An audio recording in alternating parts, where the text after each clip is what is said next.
जय हिंद साथियों, स्वागत है आपका स्टडी सफर तक के इस एपिसोड में। आज हम चर्चा कर रहे हैं बिहार की सियासत के बारे में। बिहार के सियासत में कुछ इस प्रकार की हलचल आजकल देखने को मिल रही है कि इस प्रकार की हलचल जो कि आप उम्मीद नहीं कर सकते कि बिल्कुल 17वीं 18वीं शताब्दी के मीर जाफर और मीर कासिम के दौर वाली राजनीतिक की जो सियासत जो है वो आज इस लोकतांत्रिक व्यवस्था में बिहार में खेलने की कोशिश की जा रही है। लेकिन बिहार की सत्ता पे जो काबिज व्यक्ति है उनका नाम है नीतीश कुमार। वो 18 सालों से सत्ता पे काबिज है, एक बार भी उन्हें पूर्ण बहुमत नहीं मिला है। बावजूद इसके उनकी सत्ता अनवरत रूप से चल रही है। सियासत के वो असली चाणक्य माने जाते हैं, इतने बड़े चाणक्य कि किसी भी तरह की सूरत को अपने पक्ष में मोड़ लेना हो तो सबसे पहला नाम लोगों को नीतीश कुमार दिखता है। कितनी भी विषम परिस्थितियां क्यों ना हो, नीतीश कुमार अपना रास्ता निकाल लेते हैं। लेकिन क्या वाकई इस बार वो रास्ता निकाल पाएंगे, या फिर मैं आपको यह भी बात बताऊंगा और साथ ही यह भी बताने वाला हूं कि नीतीश कुमार ने किस प्रकार से जितनी भी दुश्वारियां उनके सामने पैदा की जा रही है, किस प्रकार से अपने राजनीतिक विरोधियों की जड़ में मट्ठा डाल देने वाली राजनीतिक तोड़ निकाली है, किस प्रकार से नीतीश कुमार ने सबका खेल बिगाड़ दिया है और किस प्रकार से 2024 के लोकसभा चुनाव का एजेंडा सेट कर दिया है। सबसे पहले मैं नीतीश कुमार को घेरने वाली ताकतों का हम जिक्र करते हैं, बात भाजपा की करते हैं। बिहार की सियासत के यूं कहे तो तीनों राजनीतिक खिलाड़ी भारतीय जनता पार्टी की, लोग जिन्हें मानते हैं कि तीन बड़ी पार्टियां बिहार में हैं, भाजपा, जनता दल यूनाइटेड और आरजेडी। ये तीनों का जिक्र मैं कर रहा हूं। शुरुआत भाजपा से मैं करता हूं।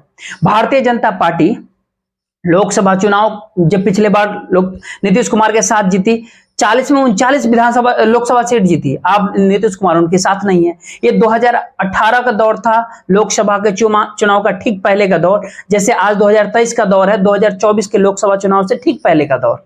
उस दौर में भाजपा के एक बहुत बड़े नेता ने एक न्यूज चैनल पे कहा था, बहुत साफ स्वीकार भी किया था कि बिहार में तीन राजनीतिक ताकत है और उन तीन राजनीतिक ताकतों में दो जिधर एक तरफ होती है, चुनावी नतीजा एक तरफा होता है। भाजपा को पता है कि 2019 में नीतीश कुमार उनके साथ थे, 40 में 39 लोकसभा सीटें उन्होंने जीती थी और 2015 में नीतीश कुमार भारतीय जनता पार्टी के विपक्षी गठबंधन के साथ थे। फिर वो विपक्षी गठबंधन जिसमें महागठबंधन कहते थे, उस गठबंधन ने बिहार में साधारण बहुमत भी थी, बल्कि 3/4 बहुमत हासिल की और 3/4 बहुमत के सहारे बिहार में भारतीय जनता पार्टी को मात दे दी थी और पूरी रणनीति बिखेर करके रख दी थी भाजपा की। तो भाजपा आज की तारीख में जा रही है कि नीतीश कुमार किसी तरह मुख्यमंत्री के कुर्सी पर, या तो वह मुख्यमंत्री के कुर्सी छोड़कर आरजेडी को साथ दे या फिर नीतीश कुमार भारतीय जनता पार्टी के साथ आ जाए। यह भाजपा की रणनीति है। अब चलते हैं आरजेडी की तरफ। आरजेडी के बारे में तमाम तरह की बातें कही जाती है। इसमें कोई शक नहीं कि आरजेडी एक परिवार की पार्टी है। इसमें कोई शक नहीं कि आरजेडी के शीर्ष नेतृत्व यानी प्रथम परिवार के कई सारे भ्रष्टाचार के मामले में मुकदमे चल रहे हैं उनके ऊपर। लेकिन एक बात तो स्वीकार करना होगा कि राष्ट्रीय जनता दल का नेतृत्व, लालू यादव का परिवार या खुद लालू यादव, यदि 1990 के अपवाद को अगर छोड़ दे, जब लालू यादव ने भारतीय जनता पार्टी के सहयोग से, समर्थन से सरकार बनाई थी, उसके बाद से भारतीय जनता पार्टी के साथ कभी लालू यादव नहीं गए। लेकिन क्या किसी परोक्ष समझौते के तहत लालू यादव का परिवार अपने परिवार की राजनीतिक महत्वाकांक्षाओं को, दूर के हितों को छोड़कर तत्कालिक हितों को ध्यान देकर के अपने पैर पे कुल्हाड़ी मारना चाहेगा? एक बड़ा सवाल है ये। और ये सवाल फिलहाल तो देख करके यही लगता है कि राजनीतिक परिवार नहीं, लालू परिवार नहीं चाहेगा कि बिहार में लोकसभा चुनाव तक नीतीश कुमार इस प्रकार से डिस्टेबलाइज करने की कोशिश की जाए। लोकसभा चुनाव तक आरजेडी को पता है कि नीतीश कुमार ही वो पॉलिटिकल एसेट हैं जो एक जब साथ बने रहे तो भारतीय जनता पार्टी को बिहार में खाता खोलने में भी दिक्कत आ सकती है। और यही भाजपा की बड़ी चिंता है बिहार के अंदर। लेकिन बड़ा सवाल यह है कि नीतीश कुमार का अपना हाउस टाउन यानी नीतीश कुमार की अपनी पार्टी यानी जनता दल यूनाइटेड क्या इस चुनौती के वक्त एकजुट होकर के चुनाव लड़ती हुई दिखाई दे रही है? तो इस सवाल के दो पहलू हैं। एक ये कि जनता दल यूनाइटेड में कोई एकमात्र पोस्टर बॉय है जिसके सहारे बिहार की सियासत को प्रभावित किया जा सकता है, काफी हद तक देश की सियासत को भी प्रभावित किया जा सकता है, तो वो सिर्फ और सिर्फ नीतीश कुमार है। हर पार्टी में खेमे होते हैं, स्वाभाविक है जनता दल यूनाइटेड में भी खेमे होंगे। जो चर्चाएं चल रही है उन चर्चाओं पर आप यकीन करेंगे तो फिर मैं कह रहा हूं कि इन चर्चाओं की पुष्टि नहीं कर सकता, लेकिन जो चर्चाएं चल रही है, एक चर्चा यह है कि राष्ट्रीय जनता दल के शीर्ष नेतृत्व के साथ जनता दल यूनाइटेड के राष्ट्रीय अध्यक्ष ललन सिंह, राजीव रंजन और उर्फ ललन सिंह, मुंगेर के सांसद, मीर कासिम के इलाके से आने वाले सांसद, वो आजकल राष्ट्रीय जनता दल के नेता और उप मुख्यमंत्री तेजस्वी यादव के साथ उनकी नजदीकियां बढ़ रही है। अफवाहों पर यकीन करें तो अफवाह यह आ रही है कि तेजस्वी यादव मुख्यमंत्री बन जाएं और ललन सिंह उप मुख्यमंत्री बन जाएं, भले ही पार्टी तोड़नी पड़े, इस तरह की रणनीति बनने की अफवाह चल रही है। जितने मुंह उतनी बातें। वही इसकी दूसरी अफवाह जो चल रही है उसके ठीक उलट है। वो अफवाह ये चल रही है कि जनता दल यूनाइटेड में 2 मंत्री, जेडीयू की तरफ से बिहार सरकार में 2 मंत्री, उन दोनों मंत्रियों के नाम है, एक बीजेपी से आए हुए सतनेश झा और एक कांग्रेस के प्रदेश अध्यक्ष रहे, कांग्रेस से आए हैं अशोक झा। दोनों लोकसभा चुनाव लड़ना चाहते हैं, लेकिन दोनों को ये लग रहा है कि वो दोनों लोकसभा चुनाव लड़ना चाहते हैं, भाजपा से इस रणनीति को भांप रहे हैं। देखिए आज की तारीख में बिहार में यही चल रहा है कि कौन लोकसभा चुनाव में अपना पत्ता क्लोज करके रखेगा और कौन बीजेपी के कैंडिडेट की घोषणा के बाद अपनी कैंडिडेट का ऐलान करेगा। तो तू डाल तो मैं पात, ये रणनीति बिहार में चल रही है और उसमें संजय झा और अशोक चौधरी अपनी लोकसभा वाली महत्वाकांक्षाओं को लेकर के एकजुट हो चुके हैं। उन्हें लग रहा है कि हमारे मामले में भाजपा के शीर्ष नेतृत्व को पता चल गया है कि ये दोनों चुनाव लड़ने की इच्छुक हैं और जिस प्रकार से नीतीश कुमार की करीब है, ये चुनाव लड़ेंगे ही लड़ेंगे।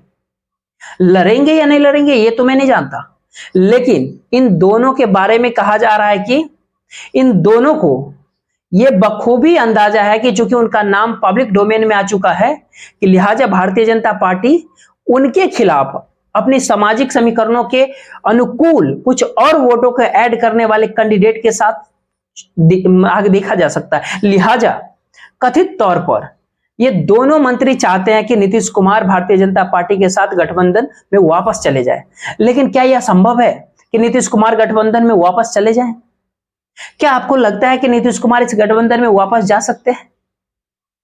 और क्या भारतीय जनता पार्टी का नेतृत्व, जिसके बारे में तमाम तरह की बातें कही जा रही है, कहा तो यह भी जा रहा है कि भारतीय जनता पार्टी अपनी जीती हुई 17 सीटों को छोड़ करके बची हुई सीटें जो 23 सीटें हैं उस सब के सब नीतीश कुमार को देने के लिए तैयार है।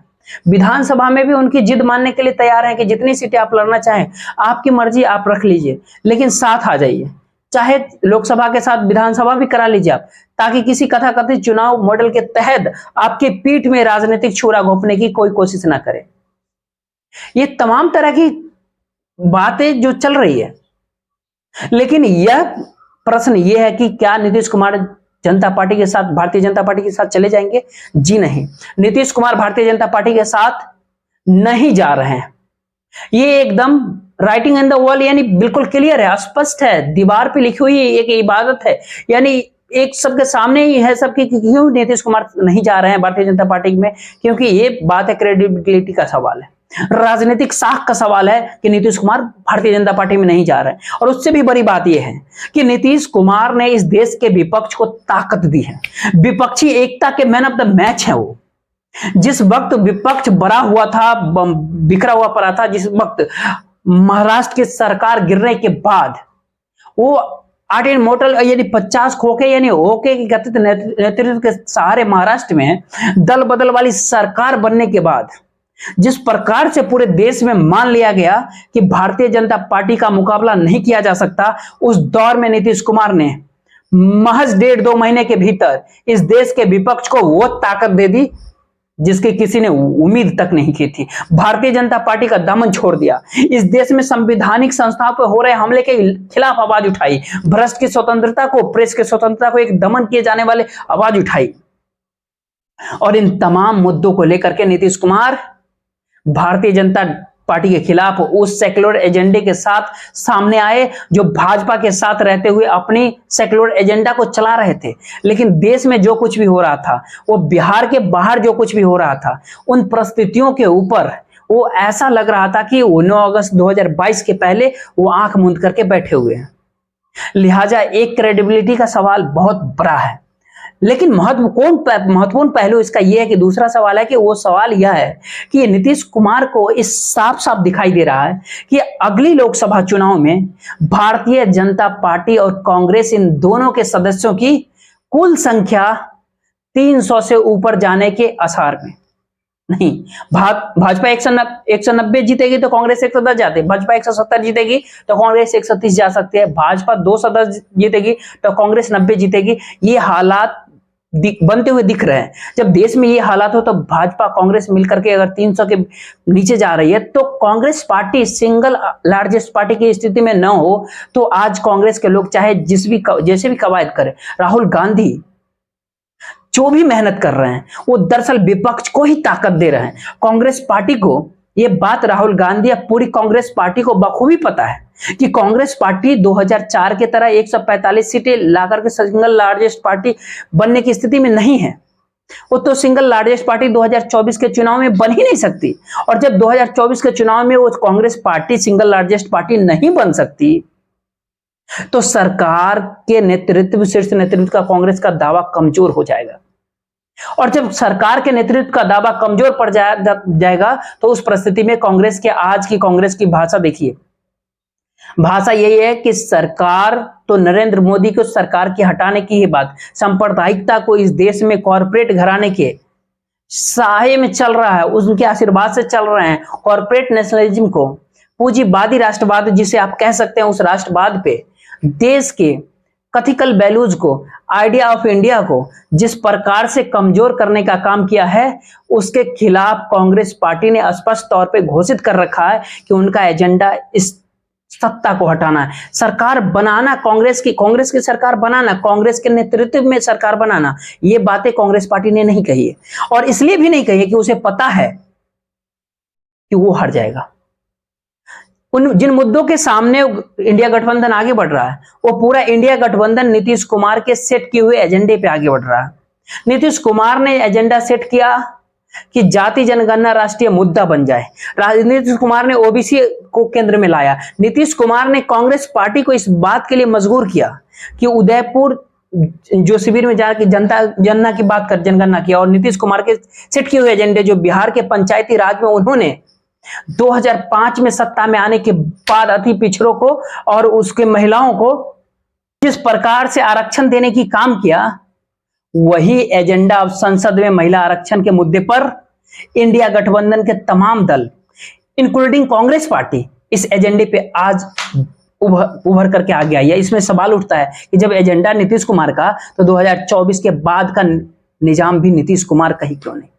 ये सवाल इतना बड़ा है कि नीतीश कुमार को यह दिख रहा है कि एक तो भाजपा के साथ जाने से बदनामी हाथ लगेगी और कहीं ना कहीं राष्ट्रीय महत्वाकांक्षा खत्म हो जाएगी। दूसरी तरफ विपक्षी गठबंधन के साथ रहने पर जब 1996 के लोकसभा चुनाव जैसी परिस्थितियां, जिस परिस्थिति में भाजपा सिंगल लार्जेस्ट पार्टी, सबसे बड़ी पार्टी लेकिन बहुमत से काफी दूर, कांग्रेस सेकेंड लार्जेस्ट पार्टी लेकिन 125 के आंकड़े तक भी नहीं, कई बार तो लगता है कि 100 के आंकड़े तक भी कांग्रेस बहुत मेहनत तक नहीं करके नहीं पहुंची, लेकिन हो सकता है कि कांग्रेस 100 पार कर जाए इस बार। लेकिन इस परिस्थिति में इस देश में प्रधानमंत्री पद के लिए सर्वसम्मति की तलाश होगी। सर्वसम्मति की जब तलाश होगी तो भारतीय राजनीति में एक ही देखा जाता है कि जो जितना वरिष्ठ है, जो वरिष्ठ होने के बावजूद जो शारीरिक रूप से कितना सक्षम है, कितना फिजिकली फिट है, किस प्रकार से देश का नेतृत्व करने के लिए उसके पास एक समावेशी सोच है, कौन सबको साथ लेकर के चल सकता है।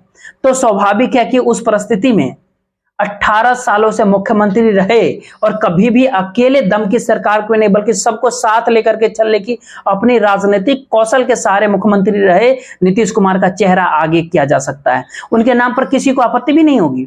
जो अटल बिहारी वाजपेयी की 24 दलों की एनडीए सरकार में भी 3-3 मंत्रालय संभाल चुके हैं। ये इनकी नेशनल फ्रंट की पहली पोजीशन, इन्होंने सरकार में मंत्री भी रह चुके हैं। सीबीआई ईडी से भी वो काफी दूर हैं, वहां उन तक सीबीआई और ईडी पहुंच भी नहीं सकती है।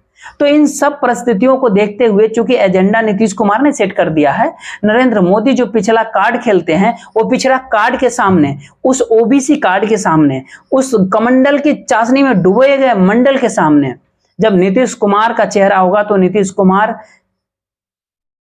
के चेहरे के सामने नरेंद्र मोदी अपना पिछड़ावाद की रट, अपने पिछड़ावाद के रट और पिछड़ा हूं, मैं अति पिछड़ा हूं, मैं नीची जाति का हूं, इस तरह के शब्दों का इस्तेमाल, इस तरह के टर्मिनोलॉजी जो नरेंद्र मोदी यूज करते रहे, वो नीतीश कुमार अगर संयोजक बनते हैं तो इंडिया गठबंधन के, तो इसके वो इस्तेमाल नहीं कर पाएंगे। हालात यही है। जाति जनगणना का मुद्दा बिहार से लेकर के उत्तर प्रदेश पहुंच चुका है, मध्य प्रदेश से लेकर के महाराष्ट्र तक पहुंच चुका है।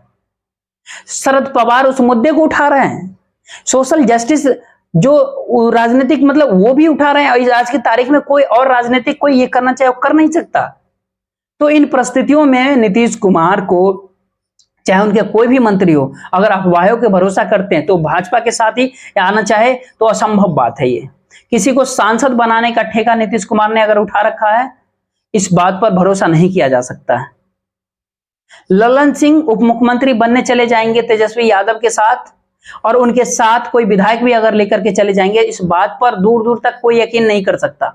बल्कि आज की तारीख में पटना की वास्तविकता यही है कि कुछ मंत्रियों के महत्वाकांक्षाओं पे जरूर है कि लोकसभा आ जाए। सियासत में सबकी महत्वाकांक्षाएं होती है ऊपर बढ़ने की, लेकिन ललन सिंह के बारे में जो कहा जा रहा है कि वो राष्ट्रीय जनता दल के शीर्ष नेतृत्व के संपर्क में है, ये निहायती बिल्कुल ही अफवाह है। और इस अफवाह के सहारे इस देश का गोदी मीडिया बिहार की सरकार के बारे में गलत संदेश पेश कर रहा है। नीतीश कुमार की धार को कम करना चाहता है, लेकिन मौजूदा दौर में कि ओबीसी जो पूरे देश में सबसे आगे है, और राहुल गांधी ने नीतीश कुमार के सेट किए हुए एजेंडे को इस प्रकार से उठा लिया है, उसे राष्ट्रीय मुद्दा बना दिया है कि चाहे वो कभी किसी की दुकान पे दिख जाए, चाहे वो मोटर मैकेनिक के यहां दिख जाए, चाहे वो कभी खेतों में धान बोते हुए दिख जाए, वो एक सारी परिस्थितियां इस देश में उस मध्यवर्ती जाति के उस मतलब सब अल्टरनलाइजेशन जो कहते हैं, जो केंद्रीय, वो सब अल्टरनलाइजेशन में